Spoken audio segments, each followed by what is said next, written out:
सभी साथियों को जय श्री हरि। जो भी साधक सच्चे मन से गुरुवार का व्रत करता है, भगवान विष्णु उसकी हर बाधा मिटाते हैं और जीवन में सुख समृद्धि का द्वार खोल देते हैं।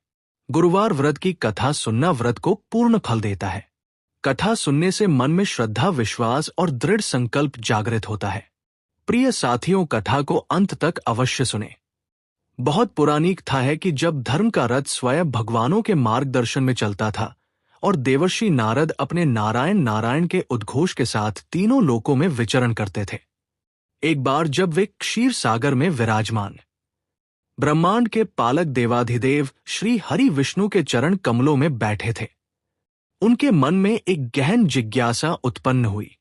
उनकी आंखों में विनम्रता और उनके हृदय में सत्य जानने की उत्कंठा स्पष्ट झलक रही थी।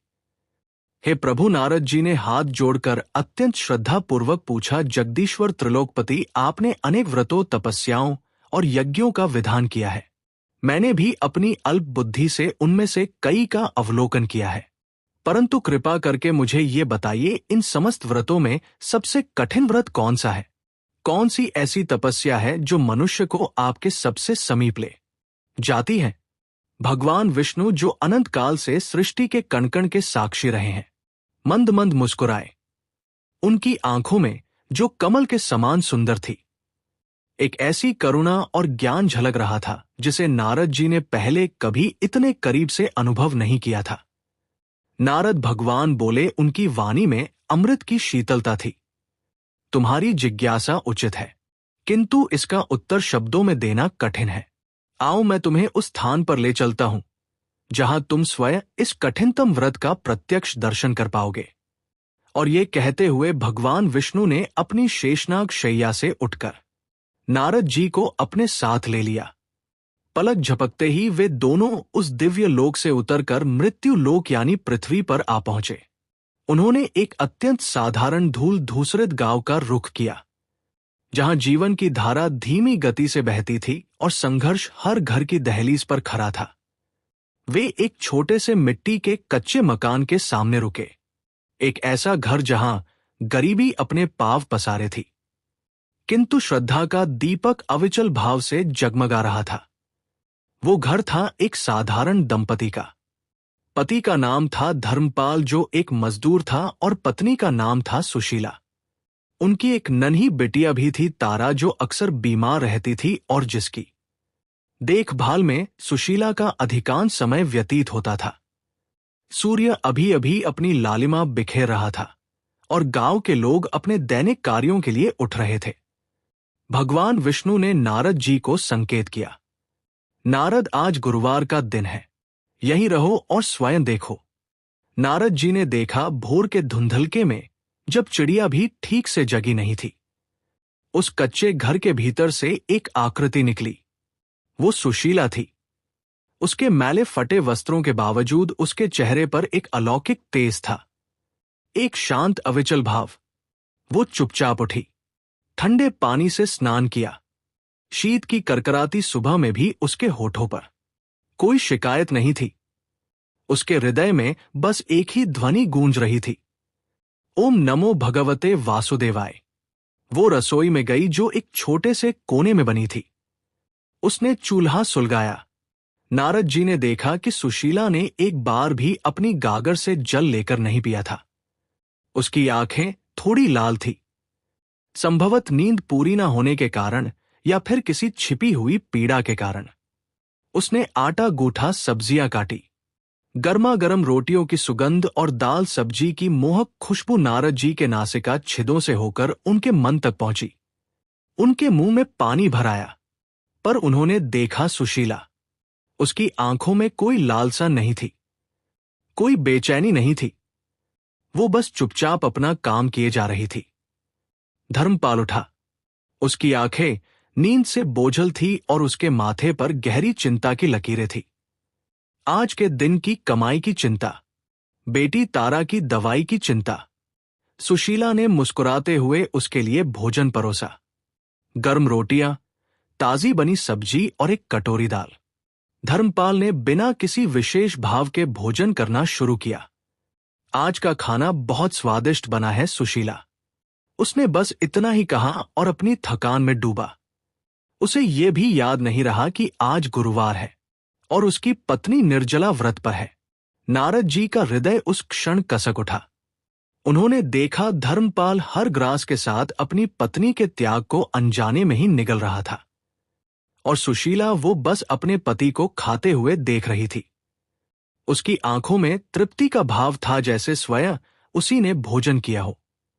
उसके सूखे होठों पर एक हल्की संतोषमय मुस्कान थी। प्रभु नारद जी ने धीरे से फुसफुसाया, ये कैसी कठोरता है। ये स्त्री बिना जल के, बिना अन्न के अपने पति के लिए भोजन बना रही है और पति को इसका भान भी नहीं है। भगवान विष्णु ने केवल मुस्कुराकर उन्हें शांत रहने का संकेत दिया। धर्मपाल भोजन करके अपनी कुल्हाड़ी कंधे पर रखकर काम पर निकल गया। सुशीला ने फिर घर का काम संभाला। उसने झाड़ू लगाई, टूटे फूटे बर्तनों को मांजा और फिर अपनी बीमार बेटी तारा को सहलाने लगी। तारा को बुखार था। सुशीला ने अपनी हथेलियां उसके माथे पर रखी और अपने हृदय की समस्त ऊर्जा से प्रभु का स्मरण किया। हे नारायण, मेरी बिटिया को स्वस्थ रखना। मैं तो बस आपकी एक नन्ही सेविका हूं। मेरी तपस्या का फल मेरी बेटी को देना। उसके सूखे गले से ये प्रार्थना निकली जो सीधे भगवान के कानों तक पहुंची। जैसे जैसे दिन चढ़ता गया, सूर्य की तपिश बढ़ती गई। गर्मी की तपिश और निर्जला व्रत की अग्नि सुशीला के शरीर को भीतर से झुलसा रही थी। नारद जी ने देखा कि उसका चेहरा पीला पड़ रहा था। होठ सूख कर कांटे बन गए थे और उसकी चाल में अब वो स्फूर्ति नहीं थी। जब वह कुएं से पानी भरने गई अपने पति और बेटी के लिए, स्वयं के लिए नहीं, तो एक क्षण के लिए उसकी आंखों के सामने अंधेरा छा गया। वो डगमगाए और लगा कि अब गिर पड़ेगी।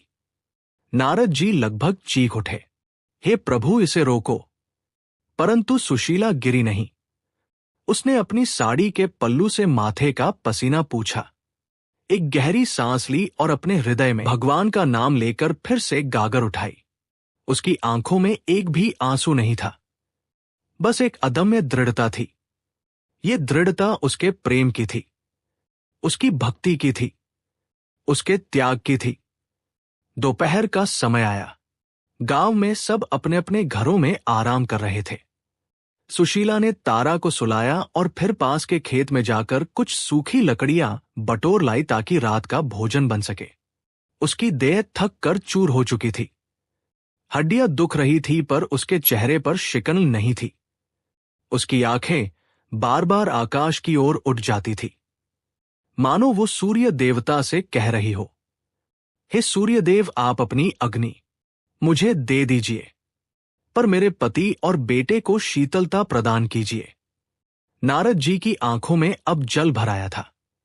उन्होंने अनेक तपस्वियों को देखा था, जिन्होंने कठोर साधनाएं की थी, शरीर को कष्ट दिए थे, पर इतनी निर्मल, इतनी निस्वार्थ तपस्या उन्होंने कभी नहीं देखी थी। प्रभु, ये स्त्री तो अपने प्राणों की बाजी लगा रही है। शाम हुई। धर्मपाल काम से लौटा, थका हुआ, निराश। आज उसे मजदूरी नहीं मिली थी या बहुत कम मिली थी। उसका चेहरा उदास था। सुशीला ने उसे देखा और उसके हृदय में एक पीड़ा सी उठी। उसने तुरंत अपने सारे कष्ट भुलाकर मुस्कुराते हुए कहा, स्वामी, हाथ मुंह धोकर आइए, मैंने भोजन तैयार कर रखा है। धर्मपाल ने बिना कुछ कहे हाथ मुंह धोया। सुशीला ने उसके लिए भोजन परोसा। रात का भोजन भी उसने स्वयं के लिए नहीं, अपितु केवल धर्मपाल और तारा के लिए बनाया था। उसने एक बार फिर बिना एक बूंद जल पिए रसोई के सारे काम निपटाए, झूठे बर्तन धोए। जब धर्मपाल भोजन कर रहा था, तब उसने देखा सुशीला तारा को अपनी गोद में लेकर सहला रही थी और उसके माथे पर माथे को रखकर कुछ फुसफुसा रही थी। वो भगवान से प्रार्थना कर रही थी। अपने व्रत का समस्त पुण्य अपनी बेटी के स्वास्थ्य के लिए समर्पित कर रही थी। रात गहरी होती गई। धर्मपाल सो गया। तारा भी कुछ शांत होकर सो गई। सुशीला अंत में बिस्तर पर गई। उसका शरीर अब जवाब दे रहा था। उसकी नसें खींच रही थी। उसका गला सूख कर कांटा बन चुका था और सिर में भयानक दर्द था, पर उसने अपने होठों पर फिर भी एक मुस्कान बनाए रखी।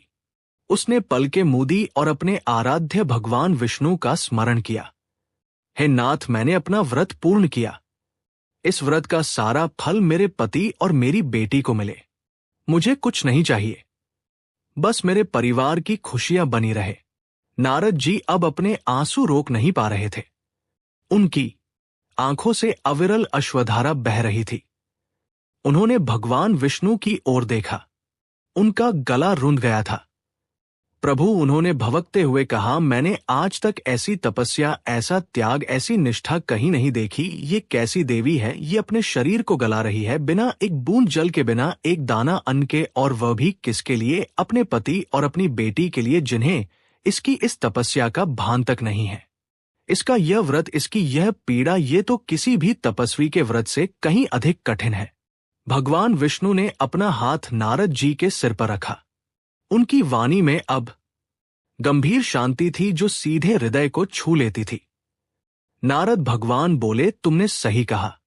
ये व्रत जिसे तुम कठिन कह रहे हो, ये प्रेम का व्रत है, त्याग का व्रत है, समर्पण का व्रत है। इसे किसी लोभ या स्वार्थ के लिए नहीं किया गया है। सुशीला ना किसी सिद्धि की अभिलाषी है, ना स्वर्ग की कामना करती है। उसके हृदय में बस अपने पति और अपनी संतान के लिए निर्मल प्रेम है। ये मात्र निर्जला व्रत नहीं नारद, ये जीवन का व्रत है। ये पतिव्रता धर्म का उच्चतम सोपान है। वो अपने पति को परमेश्वर मानती है, अपनी संतान में अपना भविष्य देखती है। उसके लिए उसका परिवार ही उसका मंदिर है और उसकी सेवा ही उसकी पूजा। वो हर गुरुवार को ये व्रत इसलिए रखती है क्योंकि उसका हृदय मानता है कि इससे उसके पति का कार्य सिद्ध होगा, उसकी बेटी स्वस्थ रहेगी और उसके घर में सुख शांति बनी रहेगी। भगवान विष्णु की वाणी में अब एक अद्भुत ओज था। देखो नारद, उसका शरीर भले ही सूख रहा हो पर उसका मन अविचल है। उसकी आंखें भले ही थकान से बोझिल हो पर उसकी आत्मा में दृढ़ विश्वास का दीपक जल रहा है। जब वह भूखे पेट अपने पति के लिए भोजन बनाती है और उसे तृप्त होता देखती है तो उसे स्वयं ही परम तृप्ति का अनुभव होता है। जब वो अपनी बीमार बेटी के माथे पर हाथ रखकर प्रार्थना करती है तो उसके सारे कष्ट विलीन हो जाते हैं। उसके अश्रु जो उसने किसी को नहीं दिखाए, वे मेरे चरणों में अर्पित जल के समान पवित्र है। उसकी हर आजो उसने अपने होठों पर दबा ली, वो मेरे लिए सबसे मधुर स्तुति है। उसका त्याग जो इतना विशाल है कि उसने अपने स्वयं के अस्तित्व को भी भुला दिया है, वो मेरे लिए किसी भी बड़े से बड़े यज्ञ से अधिक मूल्यवान है। भगवान विष्णु ने अपनी आंखें बंद की और एक गहरी सांस ली। नारद, मनुष्य दया को कष्ट देकर नहीं, अपितु मन को पवित्र कर, हृदय को शुद्ध कर, प्रेम और सेवा से मेरी प्राप्ति कर सकता है। सुशीला का ये व्रत, उसका ये निष्कपट प्रेम, उसका ये निस्वार्थ त्याग, यही मेरे लिए सबसे बड़ा पूजन है। यही सबसे कठिन व्रत है क्योंकि इसमें सो का पूर्णतया विलय हो जाता है और केवल पर ही शेष रहता है। ये व्रत केवल देह को नहीं अपितु आत्मा को कष्ट देता है और फिर उसे प्रेम की अग्नि में शुद्ध करके सोने सा चमका देता है। नारद जी की आंखों से अब जो अश्रु बह रहे थे वे केवल करुणा के नहीं थे, अपितु उस परम ज्ञान की प्राप्ति के थे जिसे उन्होंने आज तक ग्रंथों में पढ़ा था पर जीवंत रूप में नहीं देखा था। उनका हृदय भक्ति और श्रद्धा से भर उठा। उन्होंने उस छोटे से कच्चे मकान की ओर देखा जहां सुशीला अब गहरी नींद में सो चुकी थी और उनके मन में एक ही विचार गूंज रहा था, धन्य है ऐसी नारी, धन्य है ऐसा प्रेम, धन्य है ऐसा त्याग। उन्होंने भगवान विष्णु के चरणों में शीश नवाया। हे प्रभु, आज आपने मुझे उस परम सत्य का दर्शन कराया जो शब्दों से परे है।